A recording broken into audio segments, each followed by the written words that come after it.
Ah, it's you two again. I must say, you look a bit pale. Did you have trouble sleeping last night? A little. Perhaps if you had less on your mind, you'd be able to absolve yourself of such troubles. So what are you planning to do now? Catch up on some sleep? Or should I give you some time to rack your brain for a topic to discuss before I ask any questions? Although I must profess to being curious. Without child here, how do you plan on distracting me? Us? Distract you? A good one. But no, we were just here for a chat. Looks like you could have used some extra time to think. No matter. If you don't have any other plans, why don't you accompany me somewhere? Don't worry. I'll be sure to steer clear of any scheming children. The ocean breeze is sure nice today. Children always think they can hide things from the grown-ups. But nothing gets past me. Least of all a little scheming. I think I'll let them have at it for a little longer. I can be very patient. Well, I'll leave you to think things over. If you're so inclined, meet me outside the Palais Mermonia. Good things come to children who do as they're told. So I do hope you decide to tag along. If only for your friends' sakes. What should we do? She clearly knows about everything we've been doing, and Paimon doesn't think it'd be a stretch to say she was threatening us just now.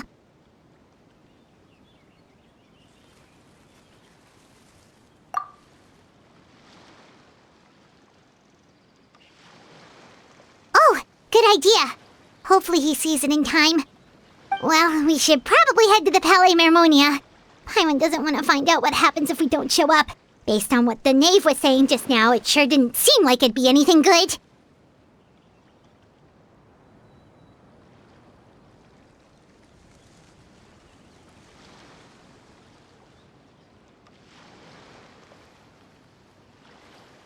Okay, then we probably shouldn't keep her waiting. It seems like Lynn and the others are on thin ice, so let's do our best to not get them in any more trouble. Seeing as we still have some time before my meeting, we might as well enjoy some pleasant conversation while we wait. I'm glad to see you get along with my children. Being surrounded by good companions is necessary for a child's development. You're not planning on doing anything to them, are you? I assume you're referring to Lenny, Lynette, and Fremine. Although, there's that situation with Filial and Nentoy as well. It appears quite a few people have been acting out lately. No matter. I'm not one to discriminate. All those who betray the house meet the same fate. There are no exceptions. Does that mean you're going to kill them? Oh, are you here to beg for their lives? I'm sorry to disappoint, but the rules of the house change for no one. In my organization, everyone is responsible for their own actions. But don't you care about them at all? They really respect you. They even call you father. You must feel something for them. Any organization in which feelings come before principles is one destined for ruin. The House of the Hearth is hardly an exception. You could say our principles are more stringent than most. Perhaps I can offer you this consolation at least. As our guests, you two will not be held accountable along with them. I would imagine Linny, Lynette, and Fremine will be able to keep their lives. As for Filial, Nentoy, and the others, I'm afraid there's little I can do. They can try to escape, but once you know our secrets, there's no getting out alive. But that's awful. Ah, you seem concerned. Out of consideration for my guests, I suppose I could turn a blind eye for a little longer. If Linny and the others manage to dispose of Clairvy in the meantime, all evidence of their wrongdoing will be lost. In that case, I could hardly punish them for something I couldn't prove. If their efforts are unsuccessful, on the other hand, all will be held accountable. And the punishment will be severe. Of course. Oh, and here, I believe this belongs to you. Do try and keep better track of it next time. It takes a considerable amount of time to train a bird like this. It would be such a pity if you were to lose it. Permanently. Wait, where did you get that? Well, I'm afraid that's all the time we have to chat. Now, for the matter at hand. I asked you to meet me here because I have business at the Palais Mermonia. It has nothing to do with you, but I think it would be prudent for you to stick by my side for the time being. There will always be time later to run off and tell Linny what you've learned. Well, time to go. Looks like we wrapped things up just in time.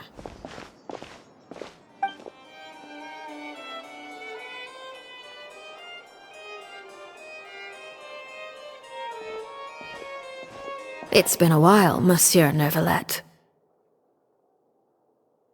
I must say, I wasn't expecting my meeting request to be approved quite so quickly. The Palais Mermonia operates with an efficiency worthy of admiration. It is only right that an esteemed diplomat such as yourself should be afforded the proper level of respect. Although, if I may speak plainly, I must confess that I did not anticipate we would have the occasion to meet again after presenting you with the Gnosis. I see you brought the Traveler and Paimon with you as well. If I may inquire as to the purpose of your visit. I'll be departing Fontaine shortly. There is, however, an outstanding matter that I would like to see resolved before I go. It requires a rather lengthy explanation, I'm afraid. So I took the liberty of explaining everything in this proposal. Please review it at your leisure, Monsieur Neuvillette.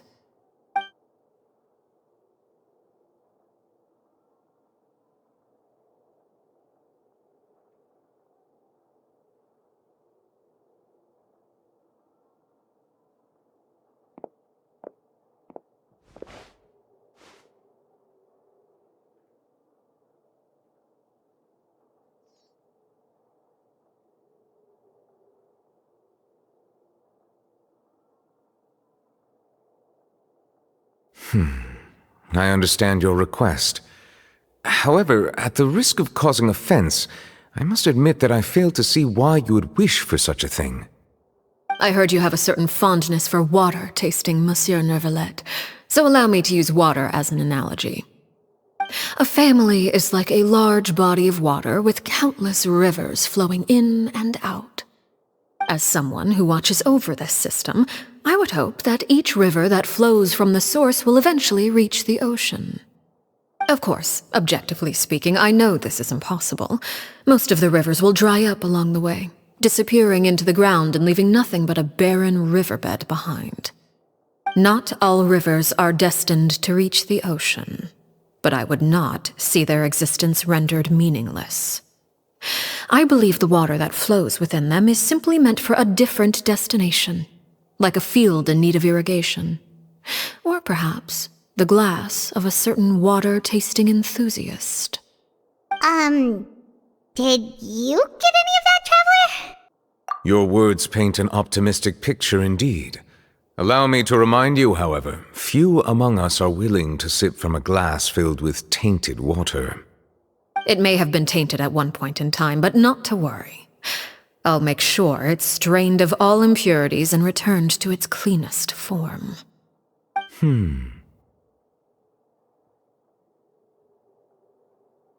I seem to recall there being a transactional aspect to your proposal. Perhaps you could expound on that? If you accept my proposal, Monsieur Neuvillette, I will gradually withdraw my forces from Fontaine.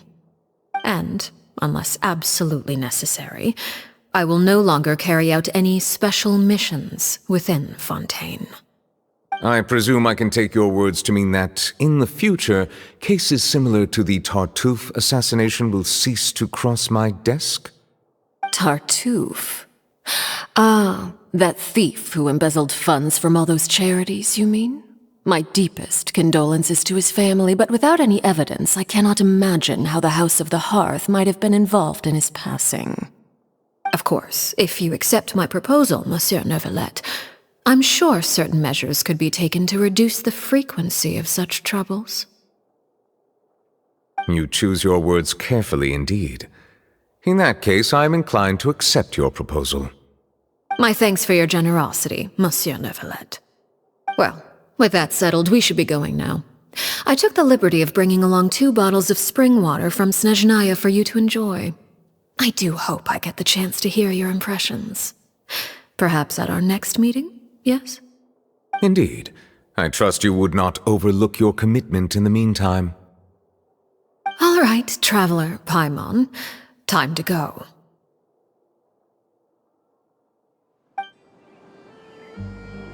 So, what exactly were you talking about back there?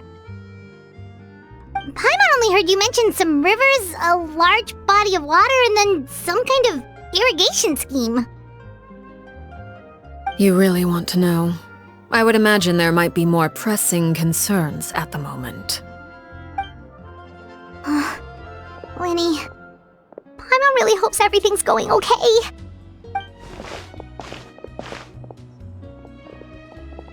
Oh, Paimon recognizes that look.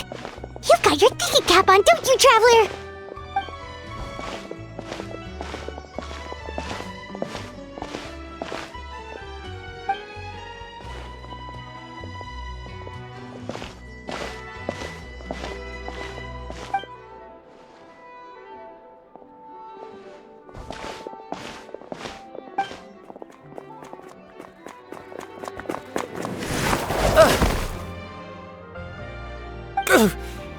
Oh, shoot.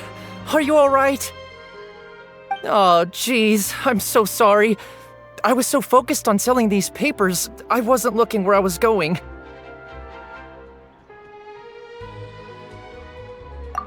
Well, let me make it up to you at least.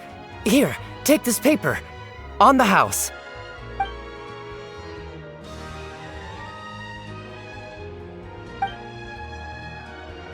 Oh, you don't have to give us anything. Please, I want to. It's not like I'm short on supply. All the extras will be useless come tomorrow anyway. It's my fault, really. I was just trying to bring home some extra mora for the family, but I bit off more than I can chew. I haven't had many takers today, so I'm still swimming in papers. What's going on here? Nothing much. I just ran into your friend here on accident. I should probably get going, actually, so... Hold on. Of course, I'm happy to compensate you with mora, it's just... I don't have any on me at the moment. I'll take 3 papers. Here. Your payment. Oh! Thank you for your patronage. May the Archons bless you with good fortune. If only I had the chance to run into such generous customers every day. I should probably just take on a smaller inventory though, right? I'm getting married soon, so sometimes it's hard to not get ahead of myself. Anyway, I should head out. Goodbye! Well, now that my affairs are settled, we should take the boat back to Poisson. We've even acquired some light reading to enjoy along the way. Actually, why don't we stick around for a little longer? Paimon just realized how hungry she is. She can't head back to Poisson on an empty stomach.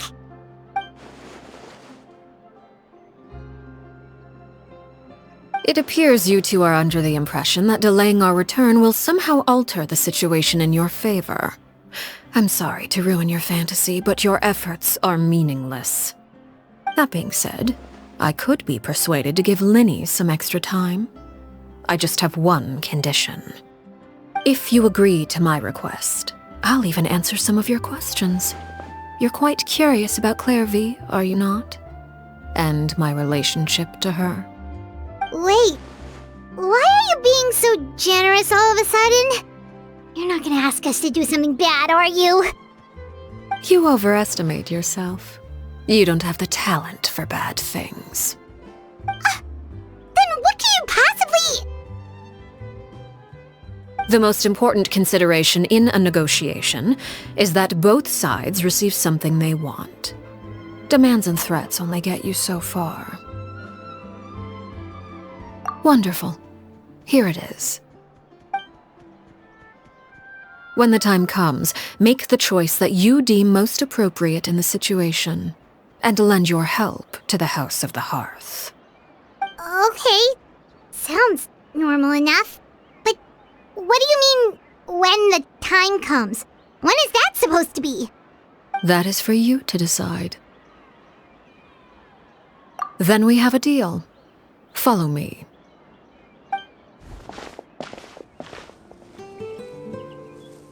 What is this place? Somewhere long forgotten by everyone. It used to be a grand building. Now it's nothing more than a pile of rubble. No one comes here anymore, nor does anyone care about what once happened here. Although, this place does have something to do with the story I'm about to tell you. It was before I became a Harbinger, and before Linny and the others joined the House of the Hearth. Due to certain events, I first killed Clairvy and then her mother. And this is where it all happened. You were the one that killed Clairvy? Patience now. Allow me to explain Clairvy's side of the story first. I'll start from the beginning. Clairvy was 6 years old when she was brought by her mother, Crucibina, to live in the House of the Hearth. From the outside, it seemed like a fairy tale. A thriving family made up of kind adults and friendly children. Crucibina was the knave at that time, and the House of the Hearth was under her control. She was Clairvy's mother by blood, but she was also the mother to all the children in the house. Clairvy was happy here, for a time. But she quickly realized that being part of this family wasn't a fairy tale at all. It was a kind of purgatory. Purgatory? Exactly. The House of the Hearth takes in war orphans from all over Tevat. But as for how to raise them, that depends entirely on the person in charge. Crucibina came up with a novel idea. She would teach the children to fight, force them to duel each other, and then crown as the king of the house the child who proved themselves most worthy of inheriting her title.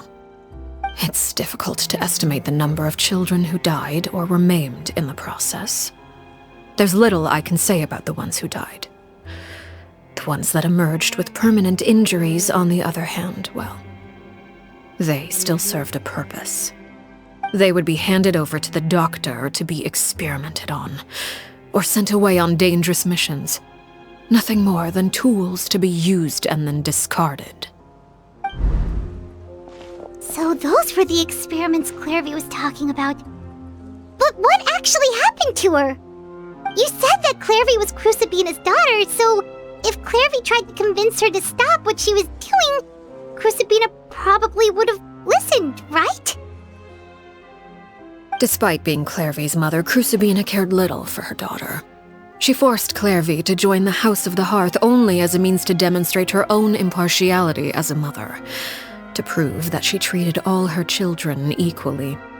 Clairvy did try to convince her mother to change her ways, but it was to no avail.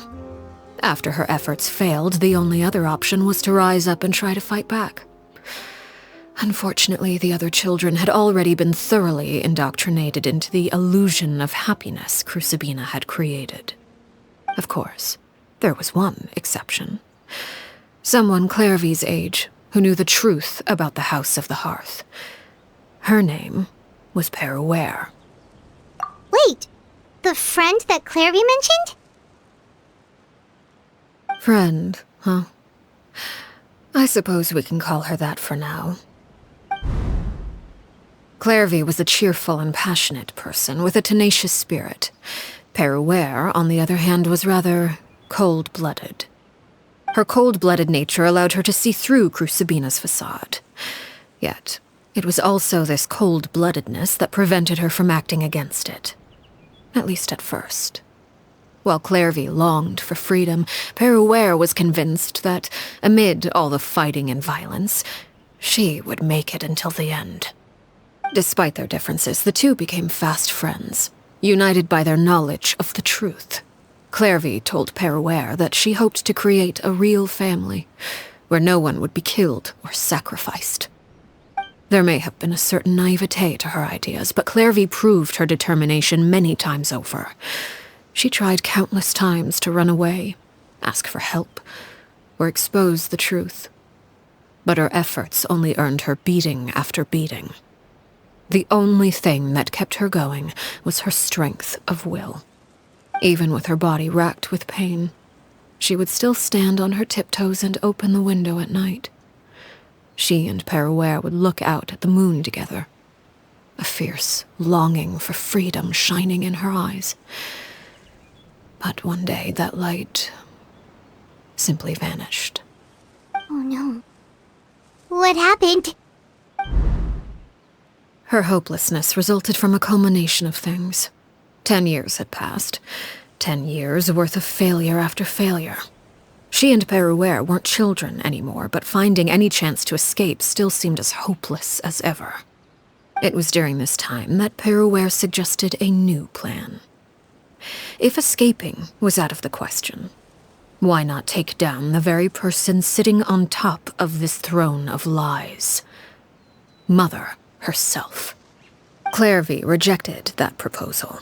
She claimed that, as a famous harbinger, Crucibina possessed an unimaginable amount of power. Trying to kill her would have an incredibly low chance of success. Clairvy never gave another reason, but Peruere could see it written all over her face. Clairvy still thought of Crucibina as her mother. Killing her own flesh and blood was a line she couldn't bring herself to cross. If she couldn't escape and fight back, then only one option remained. Precisely. Death was the only way that she felt she could be free. It happened during a duel. When she arrived at the dueling ring that day, her partner turned out to be none other than Peruere, the very person that had stood by her side all those years. It was a fierce battle. But ultimately, Clairvy decided to let Peruere end her life. From that moment on, Peruere's journey was one written in flames. When the rain finally came and washed it all away, there she stood, the sole victor in Mother's endless game of slaughter, a trail of corpses strewn across her path to success. It was the very result she had predicted 10 years prior. Even then, she believed she would make it until the end. She wasn't surprised by the fact that she emerged as Mother's undisputed heir. Rather, her success left her with an inexplicable sense of restlessness. She was unsettled, and there was only one thing that could quell that sensation. Perhaps you two would like to take a guess as to what it was? Crucibina, you mean? But... Correct. This is the place where Peruere killed her best friend. A mere year later, this is also the place where she fought tooth and nail to kill the mother they shared. The moment she acted, any conception of what was right or wrong ceased to matter. It's one of the principles of the house. Only those who survive get to write the rules. Peruere won the battle, and became a harbinger herself. After which Her Majesty, the Tsaritsa, bestowed upon her a new name. Arlecchino. So the Perry Clairvy was talking about... It was you all along. You're Peruere. Arlecchino is just a name you got later. I left that name behind long ago. I must say, hearing it now does bring back memories. After I defeated Crucibina, the moniker of Mother died with her. I chose to forego the title she called herself and even chose to give up my own name. I rebuilt the House of the Hearth under a new identity. Not only as Arlecchino, but as father.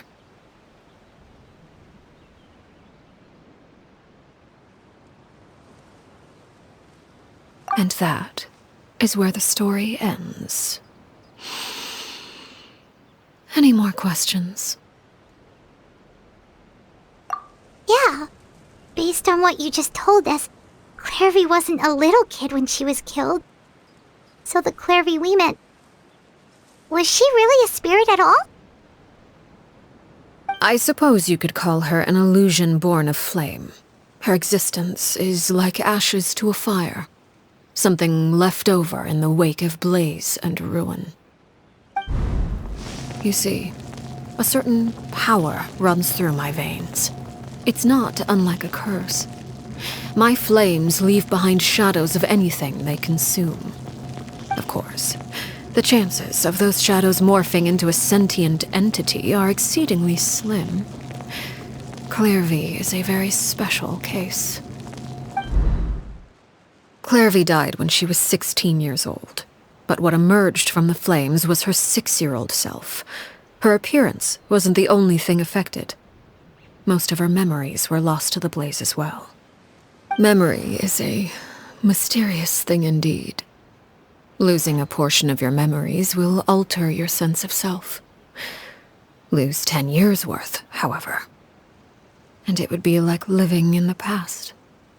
Like returning to a version of yourself that never grew up. No wonder Paimon got such a weird feeling when we were talking to her. Perhaps I should put it this way. Clairvy is someone trapped in time. It may seem like she exists with us in the present, but she truly lives in the confines of her own past.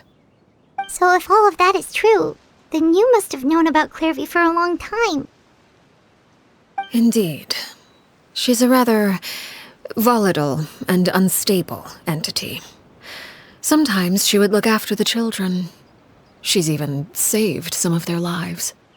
But other times, she would hide from me and become obsessed with revealing the truth about the house to anyone who will listen.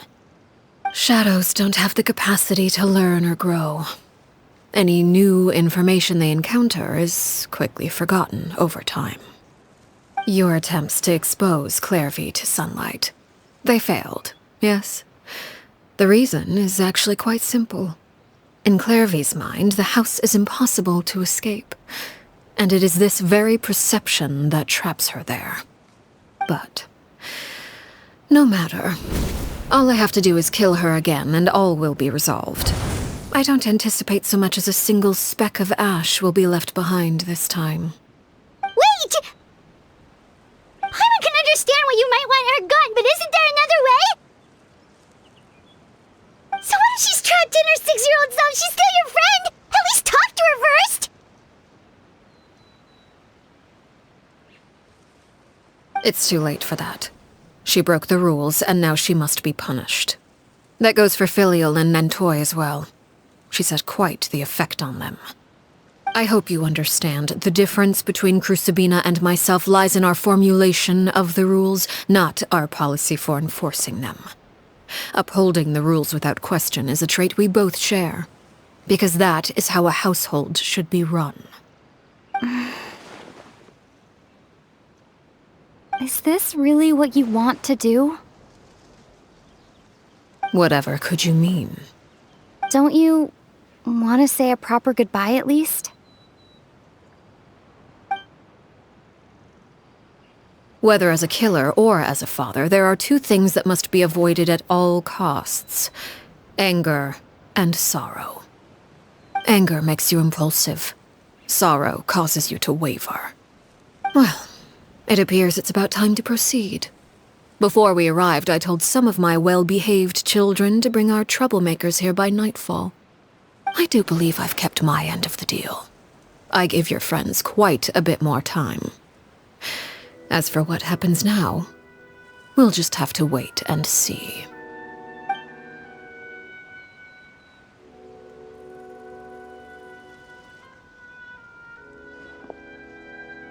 Here they are, Father. You gonna execute him? Seeing something like that would actually be a first for me. Lenny!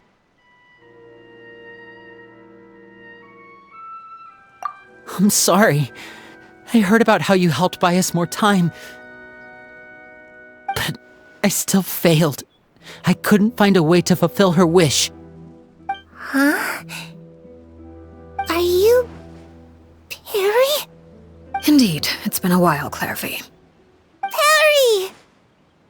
Shh, stay right there. I'm sorry to postpone our reunion, but first I believe certain scores need settling.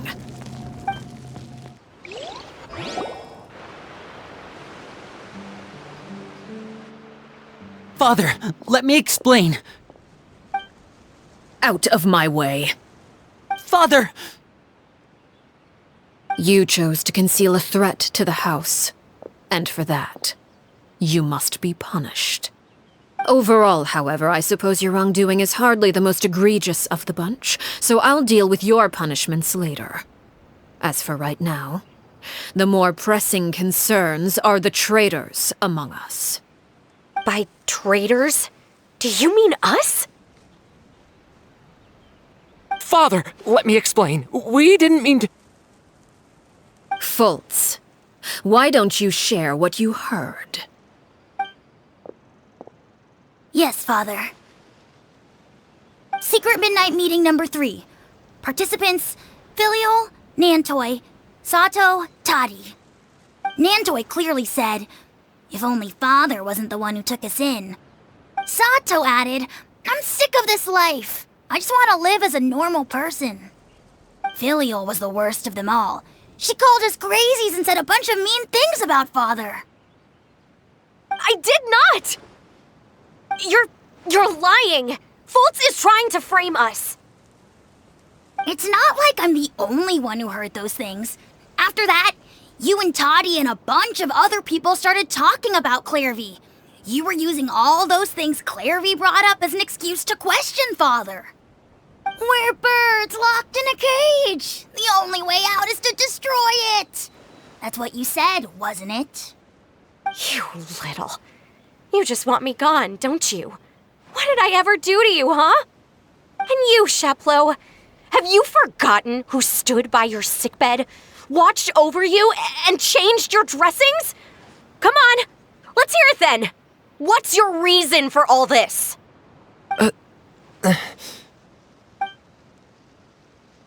You're wrong, Filial.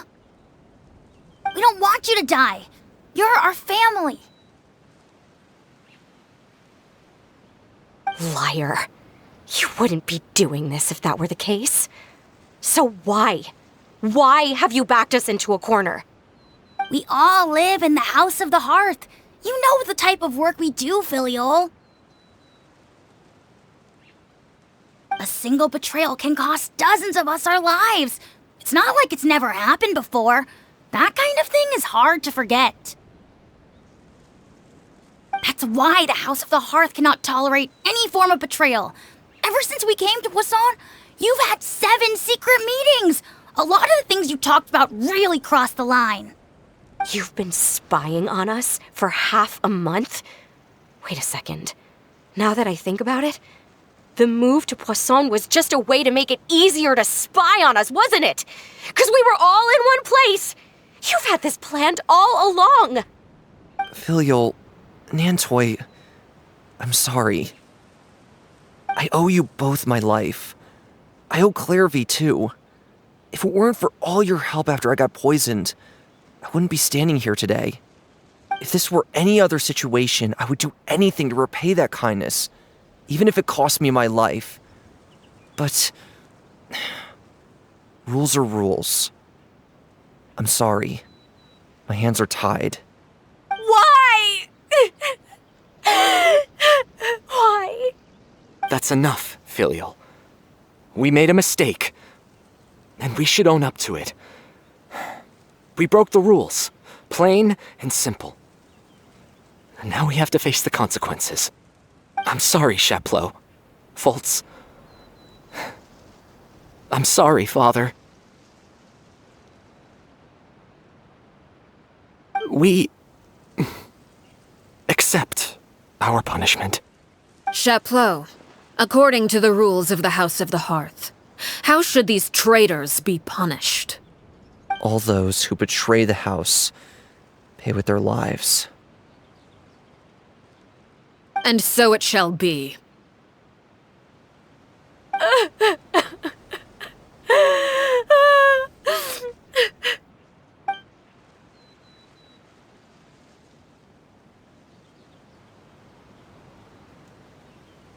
Father, please wait! Something you want to say, Linny? Please reconsider, Father. What Filial and the others did, does it really count as betrayal? We all come from broken families. From the very first day we joined the House of the Hearth, we wanted nothing more than to make it a real home. But the truth is, none of us know what a real home should look like. I'm not saying I have all the answers. All I know is this. Killing Filial and the others may uphold the rules, but doing so will only bring us further away from being a real family than we've ever been. So please, Father, please reconsider. I agree with Linny. Father, please. Linny, you...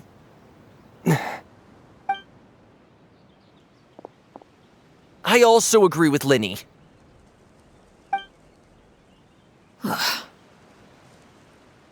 An order once given cannot be rescinded. However, given the extent of your determination, I suppose we shall have to go about this a different way. Draw your weapons and face me. Our weapons? Father, are you referring to a duel? Precisely. The rules of the house will not be altered. Traitors must be punished. However, resolving disputes with a duel is also one of our rules, one that also applies to me. Demonstrate a sufficient showing of strength, and I shall offer a concession. Wait. Beat Father in a duel? Impossible. Father is way too strong, even for Lenny.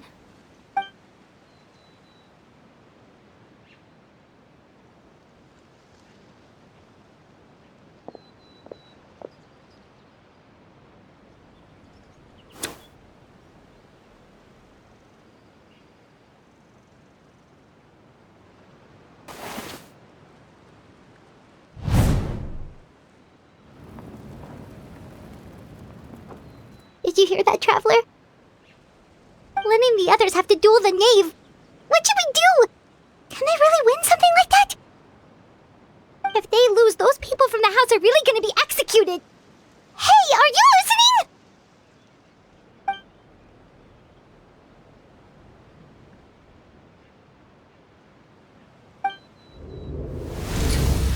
Don't you want to say a proper goodbye at least? Anger makes you impulsive. Sorrow causes you to waver.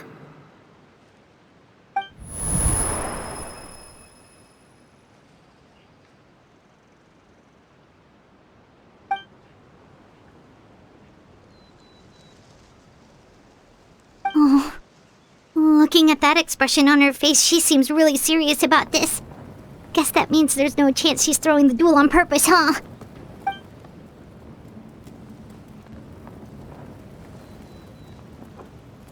When guests are around, families are often on their best behavior. And any disputes are less likely to escalate. When the time comes, make the choice that you deem most appropriate in the situation, and lend your help to the House of the Hearth. What's wrong, Traveler? Hey, where are you going? Traveler? You're asking to join the duel against the knave? I'll allow it. We do have a ready-made dueling ring at our disposal, after all. All I would advise is this. Keep a firm grasp on your weapon, and give it your all. Any less, and you may just lose your life.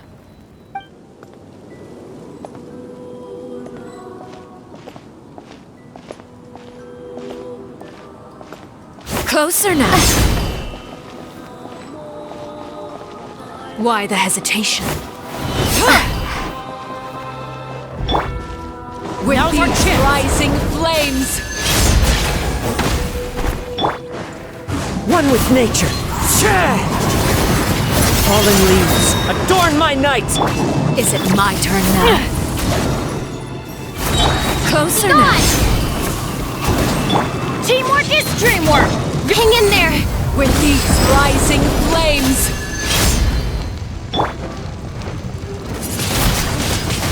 Is it my turn now?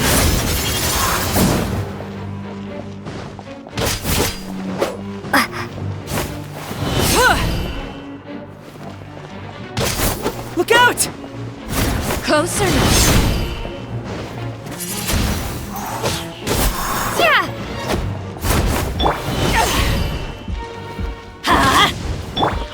With these Into the rising wind. flames! Is it my turn now? And voila! Spare your energy. Running is of little use. With the fall of darkness, destruction shall rise. Have a taste of Purgatory. Over here!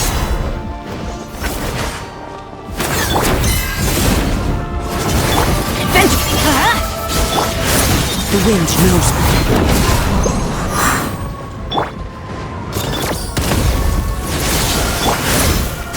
Prepare to be blown away! Look out!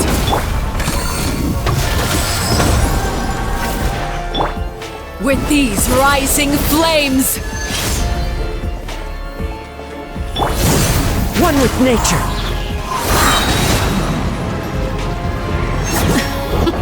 Clouds high. Look at Birds call. Now for a chance. like a bunch of helpless ants. Spare your energy. Running is of little use.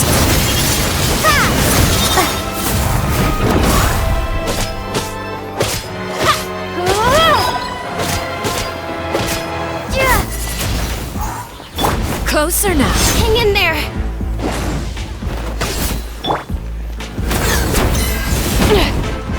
Got something for ya. How amusing.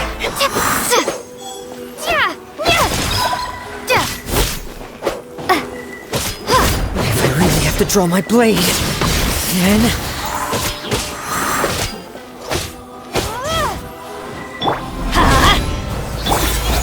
The into the wind. countdown has begun. Like a fly tangled in a web. Going in! The hunt is on! And voila! With these rising flames! Spare your energy. Running is of little use. Not bad. You've proven to be a worthy opponent after all. Are you alright? Not bad. You've proven to be a worthy opponent after all. Spare your energy. Running is of little use.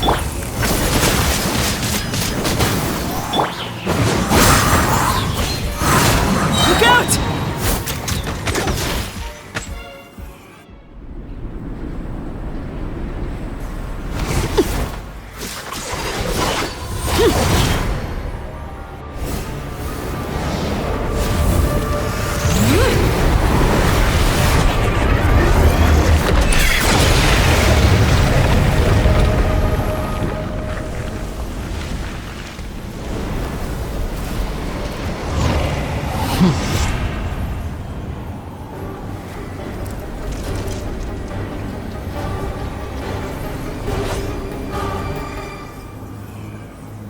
Now's our chance. Over here! My blade is all that remains.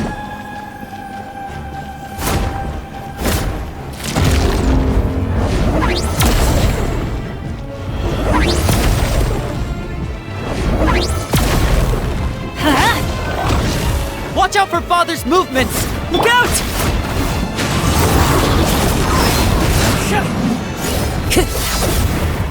Time to go. Got something for ya. Let's see how strong your resolve truly is. Now's our chance! Over here!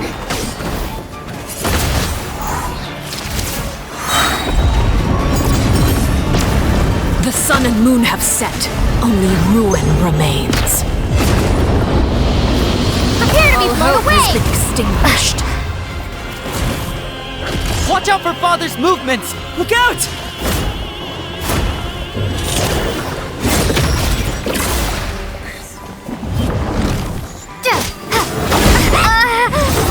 Who's next?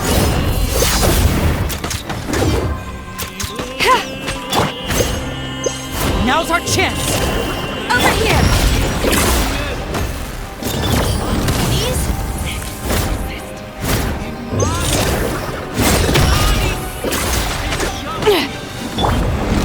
Fallen leaves, adorn my night!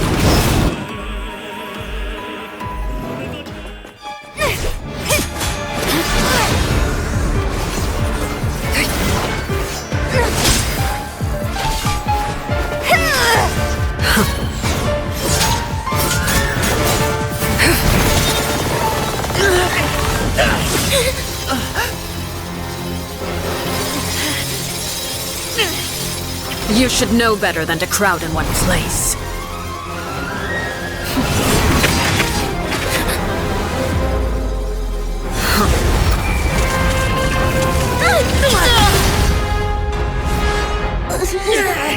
Oh, I know. Now! I'm sorry, Father!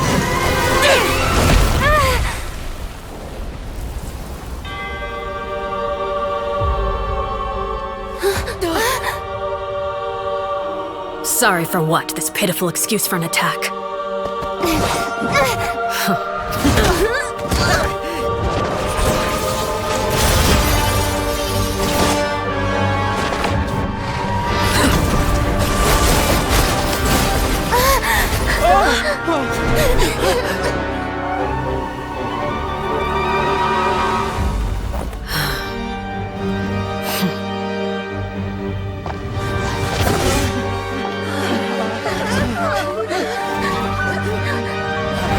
Father, no!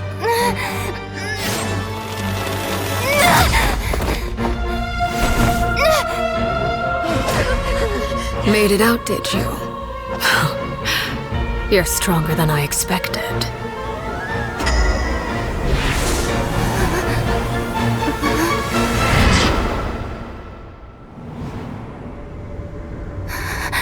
A crimson moon.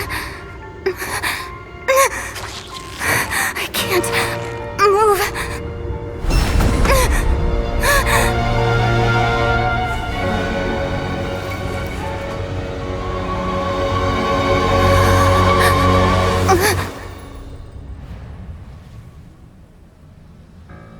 Still, not strong enough to beat me.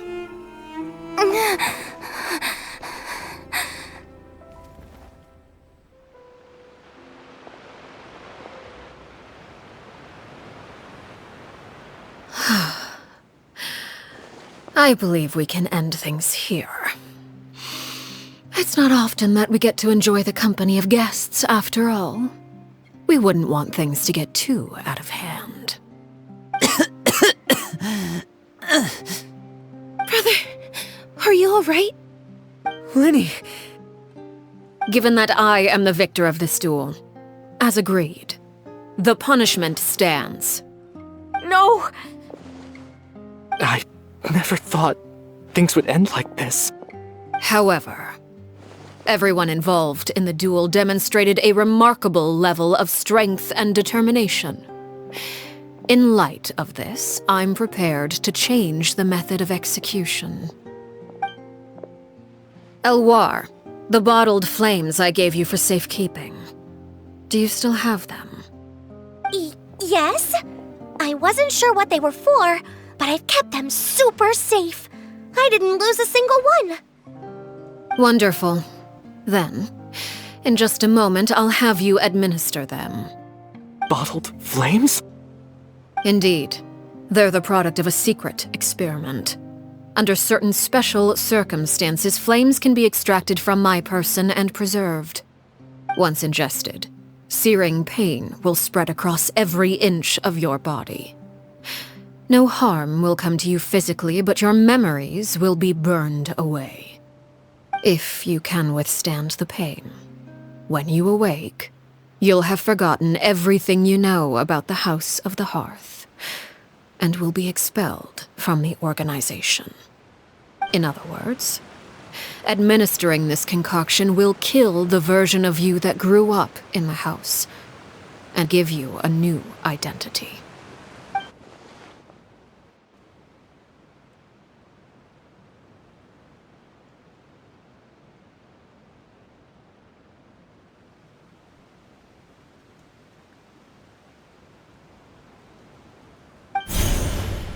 Memory is a mysterious thing indeed. Losing a portion of your memories will alter your sense of self.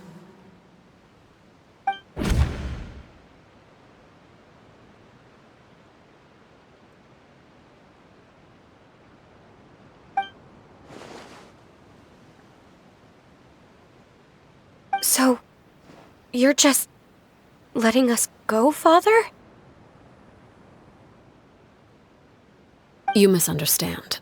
Memories are extremely important. Once consumed by flame, the version of you standing before me will die, and our secrets will die with you. So no, I don't intend to just let you go, because the person who survives will be nothing but a stranger. Even so, I won't have to live in fear anymore. I'm sorry, Father. I'm sorry I let you down, but I really... Don't cry, Filial. You haven't left the house yet, so there are still rules to be followed, yes? Remember what I taught you. Anger makes you impulsive, sorrow causes you to waver. Don't let yourself be controlled by your emotions. Of course. I'll remember. Dry your tears, and go pursue the life you really want. Yes, Father. Chaplot, Foltz, Elwar. Take them back to Poisson. And bring Linny and the others as well. I prepared 3 extra vials of bottled flames. As for whether to take them, the choice is yours. Goodbye, children. The next time we meet, I will no longer be your father. Thank you for all you've done for the house. I hope you have bright futures ahead of you.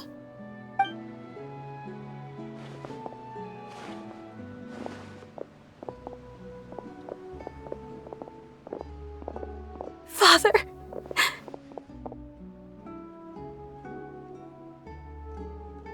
Let's go.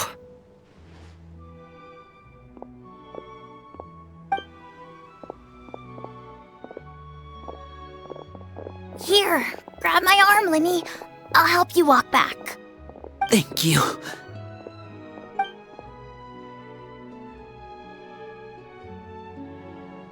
Clairvy.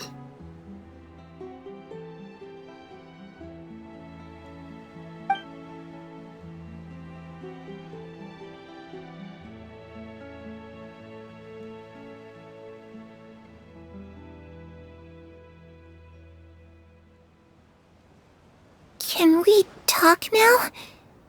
I've been waiting for a super long time. You really are Perry, aren't you? I haven't seen you in so long. How come you're all grown up? Wait, did I somehow travel to the future on accident? Or am I dreaming? What a long dream. Neither. You died, Clairvy. That's what happened. You could have at least sugarcoated it a little. Look, she's done speechless.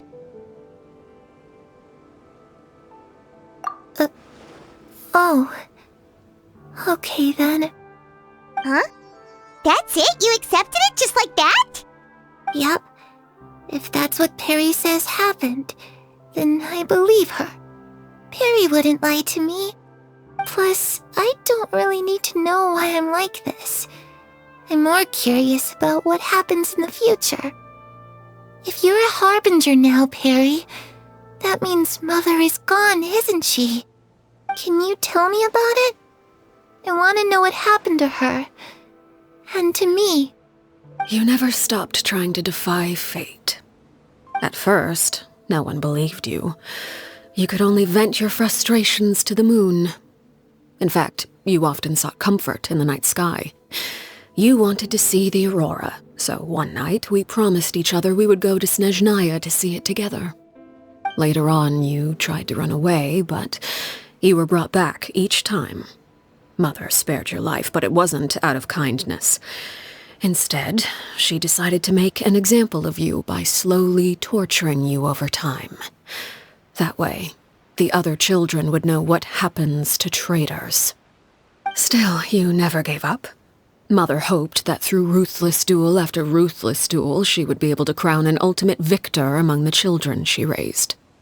But you called on everyone to unite, to fight to a draw in order to reduce casualties. Your efforts may have only delayed the inevitable, but still. You gave them hope. You tried everything you could think of, but every attempt ended in failure. Still, you never turned your sword on Crucibina, and you never turned it on me. On that gloomy day, you told me, "For the last 16 years of my life, I've done everything I can to fight for freedom. But now, I realize that the only freedom I truly possess is the freedom to choose to die." I never imagined I would say something like that. I must have been feeling really worn down. But somehow, I still think I understand. According to Mother's plan, only one of us was going to make it until the end. And I always hoped that person would be you. If I could do it all over again, I still don't think I would make a different choice. Even when I first met you, I knew you'd be able to do what I couldn't. Is that so? Even now, I'm not sure I truly understand what kind of freedom you were trying to pursue. But as the head of the House of the Hearth and as the children's father, I've tried to give them the most basic of freedoms. The freedom to choose their own fate. It's something I discussed with the Iudex of Fontaine. The children who want to leave the house will have their memories wiped clean of all secrets pertaining to the organization. In return, they will be allowed to live a normal life in Fontaine without being prosecuted for their past. Of course, I won't simply hand freedom to them on a silver platter. They have to fight for it and prove themselves worthy of it. Only freedom that is earned has true value. That's more than enough. That's exactly the kind of life I was fighting for. You know, Perry, I think you're a pretty amazing king, and a really great father, too. I'm really happy that you're the one who took over the house. I guess I do have one regret, though. I still haven't seen the outside world. Well, it just so happens that our dear guests over here have been to many nations and traveled to countless places. Perhaps they would be willing to tell you what the outside world is like. Really? Of course! We've traveled all over the place. We've got so many stories, we could probably talk your ears off for 3 days straight!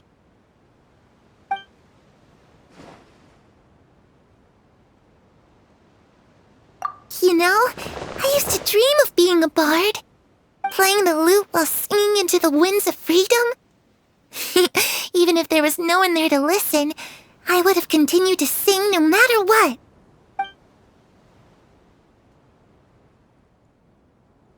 Ah, that's where Mora comes from.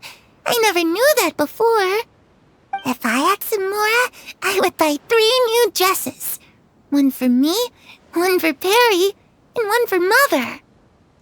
It's just too bad Perry doesn't like wearing dresses. And Mother, She probably wouldn't accept something like that either. I guess I'd just have to keep them all for me then. I could wear a different one every day.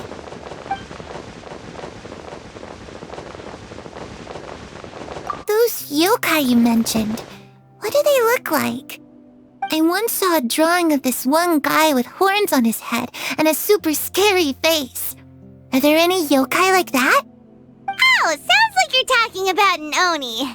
Yep, we've met one, and let Paimon tell you, they're not nearly as scary as they look.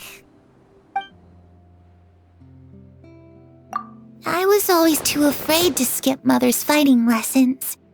But at the academia, I bet you could do all sorts of secret things in class.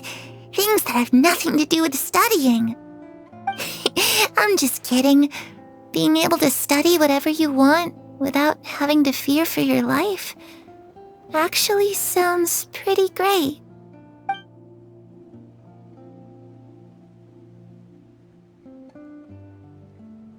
The situation was super dangerous. Lenny and Lynette were accused of committing a crime, and they were going to have to stand trial at the Opera Epicles. Oh no, that must have been hard for all of you. What happened next? Don't worry, we were able to turn the situation around super quickly. All thanks to Detective Paimon, of course. How'd you do that? Come on, tell me. Okay, so it was like this. After the failed magic show, we rushed to the scene and...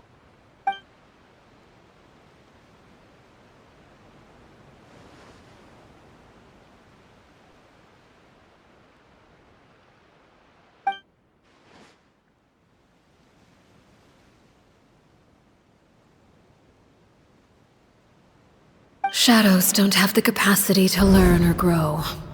Any new information they encounter is quickly forgotten over time.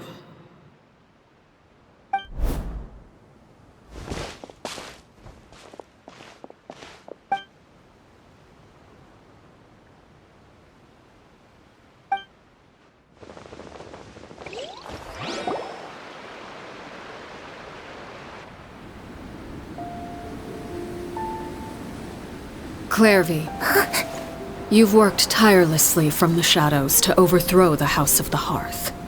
Now, by my authority as the Knave, I shall announce how this matter ends. You are hereby expelled from the House of the Hearth. You are no longer tied to this place, nor are you bound by its rules.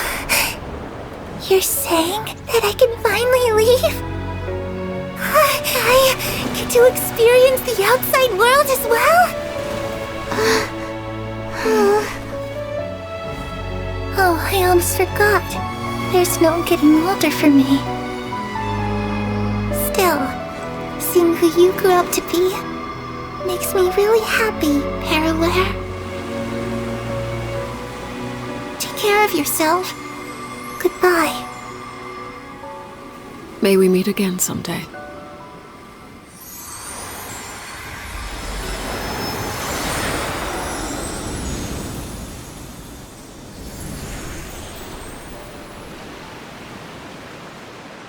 Clairvy. She left so soon. Paimon didn't even get to finish her story. I also have certain sentiments left unsaid. I wanted to tell her that the aurora I saw in Snezhnaya was just as beautiful as the ones in the pictures. But a shadow's memories reset at dawn. Had we delayed any longer, we wouldn't have had the time to say goodbye.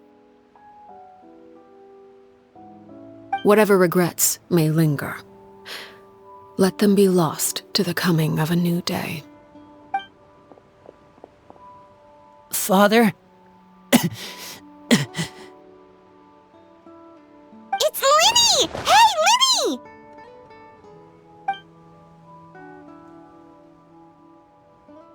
What is he doing back here? Let's go check it out.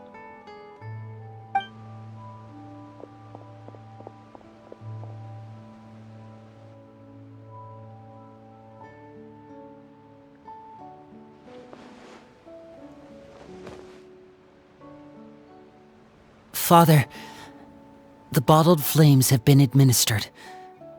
Filial and the others have left the house. And you? What have you decided? Thank you for giving us that choice, Father.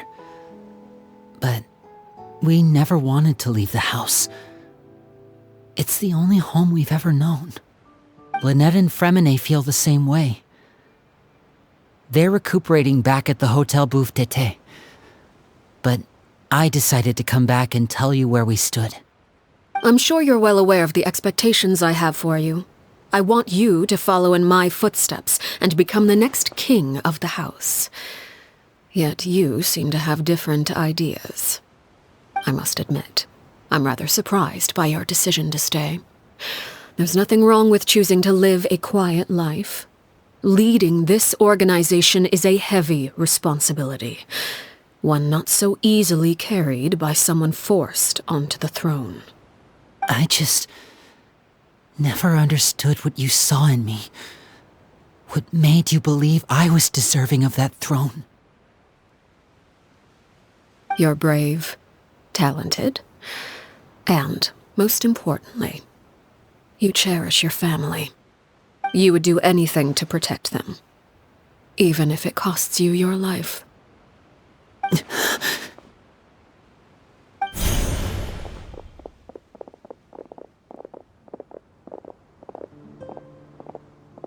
Speaking up back there was so brave of you, Linny. It's all thanks to you that we were able to convince Father to back down. You're a hero, Linny. Hero. Father is the real hero. Had Father gone all out during the duel, there's no way I would have walked away with my life. She must have had it all planned from the beginning, from the very moment she suggested a duel. I'm not deserving of that title. I'm not strong enough or smart enough. You're wrong. In my opinion, all you need to be deserving of the throne is conviction and the necessary strength to act on it. We may have different ideas of what it means to be a family, but you can hardly be said to lack conviction. What you truly lack is strength. For someone of your talent, though, that's something that will come with time. Even without that strength, you still chose to face me in a duel, even though the odds were stacked against you. That capacity to honor your convictions is what I truly see in you. Father. No one knows what the future holds, what tragedy or triumph may be in store.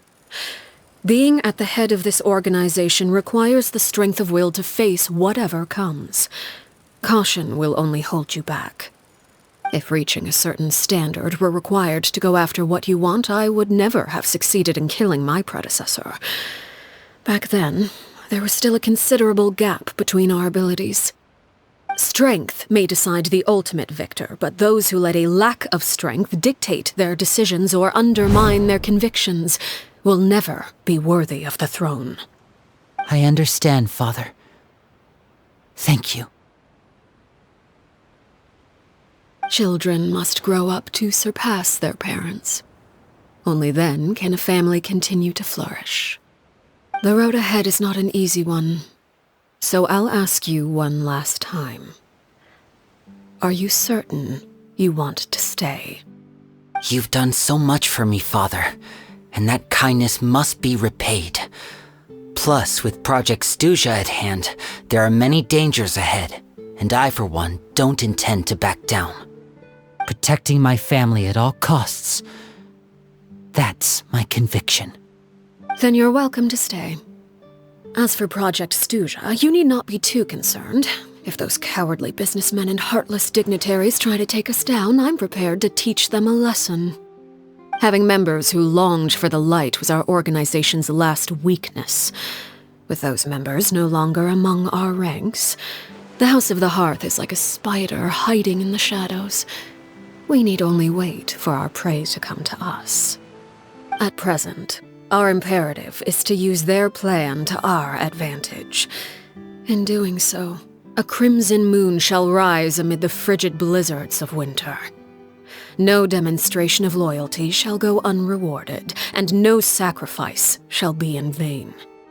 As for the two of you, whether we meet again as friend or foe, I'll remember the camaraderie we shared in this moment. No matter how arduous the journey ahead, I hope we both reach our desired destination. Didn't Linny say that Lynette and Fremine were recovering at the Hotel Bouffe d'été? Oh, Paimon wonders how they're doing. Maybe we should go check on them. Lynette? Fremine? How are you feeling? Much better. Whew, what a relief! What about you? Are you feeling alright? I knew you'd come out unscathed. Us, on the other hand, well, we've been bedridden for 2 days. I couldn't even turn over. Oh, and I wanted to ask, is Clairvy gone? Linny and the other members have left Poisson and returned to the House of the Hearth. According to him, there haven't been any more sightings of a spirit roaming the house. I see. I'm glad. Father came to check up on us 2 days ago and told us about what happened with Crucibina and Clairvy. Actually, I've met Crucibina before.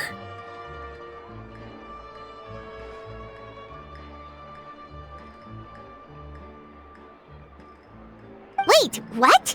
You've met the former knave?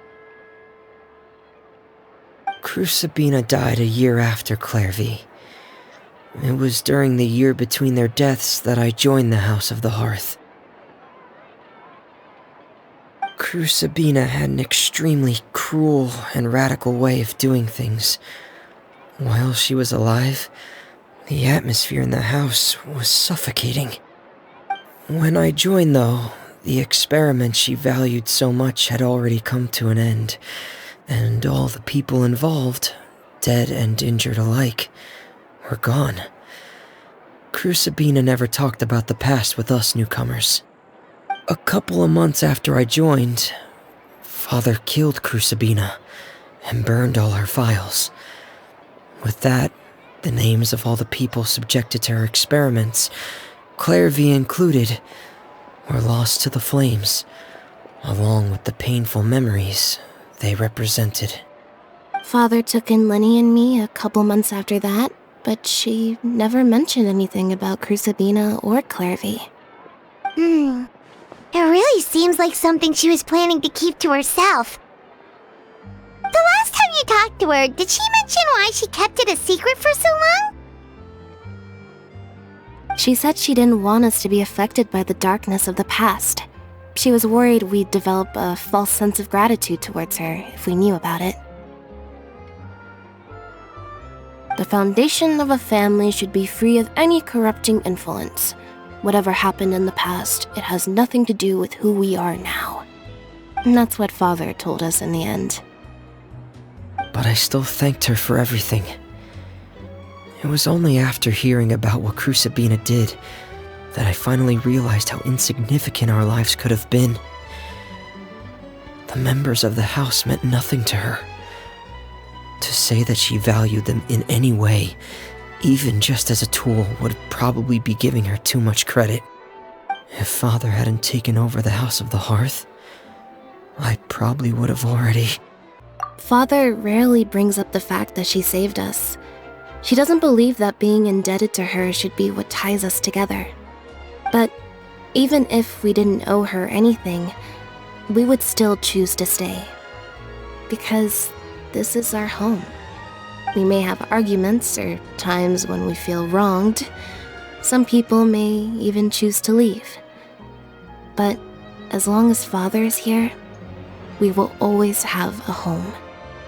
Whether the path before us is bathed in sunlight or shrouded in shadow, we'll follow Father wherever she chooses to go. So I wanted to say thank you for helping us make it through this crisis. Without your help, we could have lost a lot more along the way. anything, really. Of course. You're welcome anytime. Are Filial and Nantoy okay? I actually saw them at a cafe this morning. They didn't recognize me. From what I could tell, they were drinking coffee and talking about one of the operas that started running recently. They seemed happy. If I had to take a guess, I would say they finally found the kind of life they always wished for.